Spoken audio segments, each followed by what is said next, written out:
Hi, everyone. I'm Robert Blake. Here's a nice little picture of me and my dog. And I'm here to talk to you today about learner learner second language interactions. Let me say just a quick few words about myself. I'm professor of Spanish linguistics at UC Davis. I'm the author of Brave New Digital Classrooms, and you can see the little uh, jacket cover right there from Georgetown University Press. I'm a past president of Calico, which is the organization of technology and language teaching. I'm a member of the North American Spanish Academy, and I have an interesting forthcoming book written in Spanish. You can see the jacket cover here, which deals with Spanish and applied linguistics. So that's a little bit about me.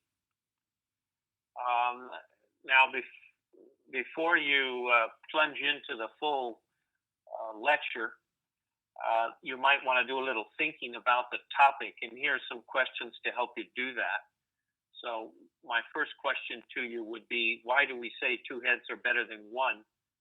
And why is this important for learner-learner interactions?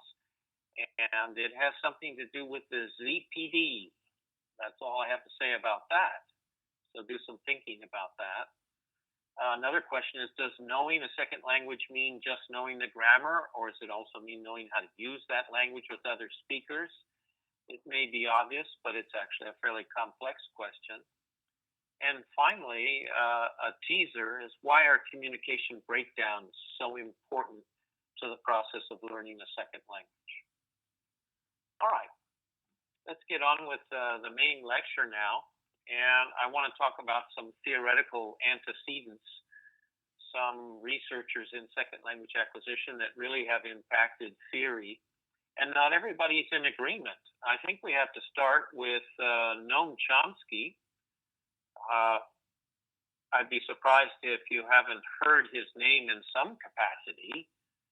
But he had a very particular view of language and therefore language learning, which put a lot of emphasis on your grammatical competence.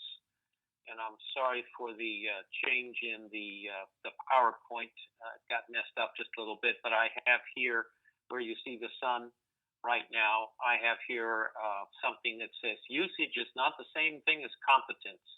He used to say that performance does not mean, competence is one thing and performance is another. He put a lot of emphasis on syntax and on language creativity. With respect to language learning, he was most interested in first language learning and what has come to be called the logical problem of first language acquisition. He wanted to answer the question, how is it that children are able to use sentences they've never heard before? How is it they're able to understand sentences they've never heard before? He called this the poverty of stimuli environment. And his answer was, well, they must come pre-wired for some type of a universal grammar. And this is what allows them to create novel speech and also understand novel speech. Well, not everyone agreed with him. In particular, not everyone agreed with his heavy emphasis on grammatical competence. And so an important figure in the field is the anthropologist Del Hines, who quite some time ago started us talking about communicative competence. And what he means to say by that is it's not just knowing grammar that constitutes knowing a language, but also knowing how to use that language. That includes social linguistics, that includes pragmatics, and any other aspect that might be related to language use. And this is pretty much what most experts in second language acquisition ascribe to, the Del Hines idea of communicative competence. Well, underneath all of this is a interesting psychologist from Russia, actually in the 30s and 40s and 50s, by the name of Vygotsky. And he talked about the zone of proximal development. And for our topic today of learner-learner interactions, Vygotsky is very, very important. Basically, what Vygotsky likes to say is that all learning is a social act. So here I am, me, And what I can do in a second language, if I'm working with someone else, another person, a he or a she, is actually enhanced by that partnership. And so, what I'm able to do with another person can be known as my zone of proximal development. And you see, it's obviously quite more. It's more than what I could do just alone. So, this is a very key concept that we'll find underlying all researchers today who are looking at learner learner interactions. Well, these aren't the only theoreticians, and we need to talk about some other aspects. In particular, we need to answer the question, is learning a second language the same as learning a first language? Now, Chomsky, especially as interpreted by Steve Krashen, who is someone very much well known in our profession, they'd say yes, learning a second language is like learning a first language. So what you need to do is provide the learner with input flooding, and then let incidental learning take place, and the learner will implicitly learn this second language by reactivating the universal grammar mechanism, which has been called several things throughout the last few decades, but let's call it universal grammar mechanism from now. Ironically, this highlights the role of the instructor. It makes the instructor the source of all input.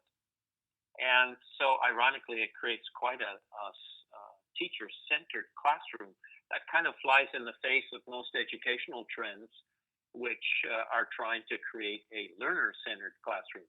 And obviously, the topic for today, learner-learner interactions, is putting the emphasis on the learners, not on the teachers. So just about every other linguist other than the ones following Chomsky and Krashen would say that learning a second language is not the same as learning a first language. In the first place, we have an attainment issue. Not everyone succeeds in learning a second language. And then we have a convergence issue, because not everyone converges to the same level of grammatical proficient or even speaking proficiency, however you want to define it. And then finally, negative evidence is necessary to learn a second language, whereas a child learning a first language doesn't really get negative evidence. They only get positive evidence. Mothers and fathers correct the social behavior of children, but very rarely the linguistic production of children, because they're just so thrilled that the child is talking. So, but in learning a second language, negative evidence is quite important. Okay, so we come back to the issue of input. Yes, input is very important, but it has to be input that is noticed. And we were warned about this by Richard Schmidt from the University of Hawaii, who said input that's not noticed is really not helpful. It's not input. So once input is noticed, then it can become intake. So we have another word here. So input becomes intake when it's noticed and it's brought into the short-term memory. If we can hold on to it and we start to incorporate it into our interlanguage, our grammar, then it becomes uptake. And if we can hold on to it in our long-term memory, then we can recall it and use it as output. And actually say something and choose structures and also vocabulary and put it all into the right circumstance, the right pragmatics. Now, if we make a mistake in that output, you can see what the arrow is intended to say. Then we get a reaction from the people we're talking to that lets us know that we didn't do that very well. And so that becomes input and intake again, and hopefully uptake, and the next time we say it, it will be correct. If we use some output and it is correct, well, that reinforces right away that structure and makes those associations in the brain much stronger.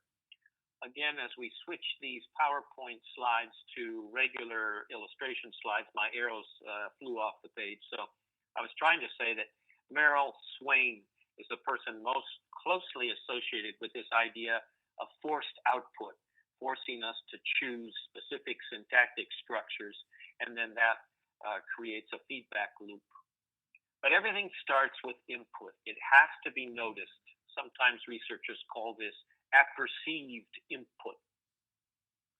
And then we get a lot of feedback from either our instructors or other learners or other native speakers because they help us notice the gaps in our competence.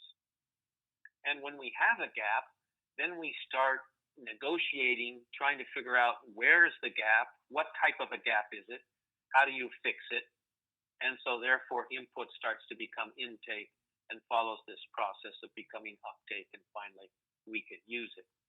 So what's happening is other speakers, very much in a Vygotskian vein, are giving us nudges. So these communication breakdowns are really important. They provide a role of feedback.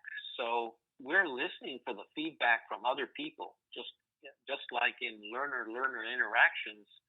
One learner is listening to the feedback received from the other learner. Maybe that person is just a little better and might create correction by just simply saying it back to us in a correct way. So there's a whole set of learners, a whole set of researchers that one could call the interactionists. And they believe in the interactionist hypothesis. So what they believe is these communication breakdowns and the repairs of these communication breakdowns through feedback, recasts, all of this is priming the pump of second language acquisition. And that's probably the most important theoretical direction today, are the interactionists.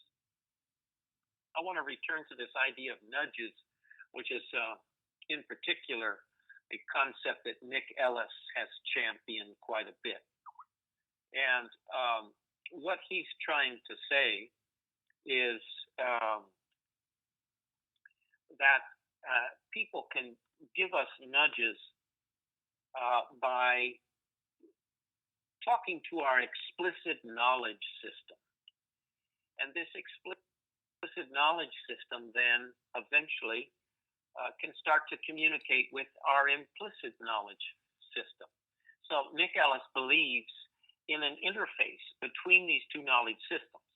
Now, again, Krashen and Chomsky did not believe there was any interface between these two systems. And so implicit knowledge is what Chomsky would call competence. And explicit knowledge is really grammatical rules. And Chomsky and Krashen would say one does not help the other. They don't talk to each other. But people like Nick Ellis in the interactionist feel that yes, there is a connection. So as a result, explicit instruction can affect what we explicitly know about a language, and in turn, that explicit knowledge system can then affect our implicit knowledge system. So again, feedback is very important from learners or instructors, and it can inform and change our implicit knowledge system by giving us nudges. Now, I'm going to actually do a little experiment with you where I'm going to nudge one of your implicit knowledge systems. Perhaps the most obvious implicit knowledge system is how you look at things. You don't think about how you look at things, but you actually look for only specific things when you look. But you're not telling yourself, look for specific details. You just do it. So the vision system is an incredibly implicit knowledge system. So I'm going to show you something that you're looking at. This comes from Nick Ellis in one of the talks, many talks that he's given around the world. And of course, you look at this picture and I would ask you, what do you see? Well, I do this constantly with my undergraduates, and of course they say flowers. I see flowers, and that's about it. But in fact, I'm now going to give you a nudge. In essence, I'm going to give you an explicit instruction, a little tutorial. And I'm going to say that actually this picture also has a silhouette of Napoleon and his wife and Napoleon's child. But you have to know where to look, and you have to train what is an implicit knowledge system, your vision, in order to look for the right thing. But it's right there before your very eyes. And here is the silhouette of Napoleon, which before you couldn't see, and now you can see it. And here is the image of Josephine, which before you didn't see, but now you see it. And on down the stem, you can see here is their Napoleon's child. So in this case, by nudging you, I've actually changed the way you see the world, if you'd like to put it that way. And that's really what us language teachers do when we're giving explicit instruction, whether we do it in very obvious ways or whether the corrections are subtle, as in recasts. And other learners are doing this for their partners too. So as Vygotsky said, language is constantly embedded in a social context. So what are we saying? Theory into practice. Well, for learner-learner exchanges, interactions, we're really best off using real-world communication tasks. Sometimes people call this task-based learning. Why? Because people get really interested in these tasks, and so they really concentrate very, very hard.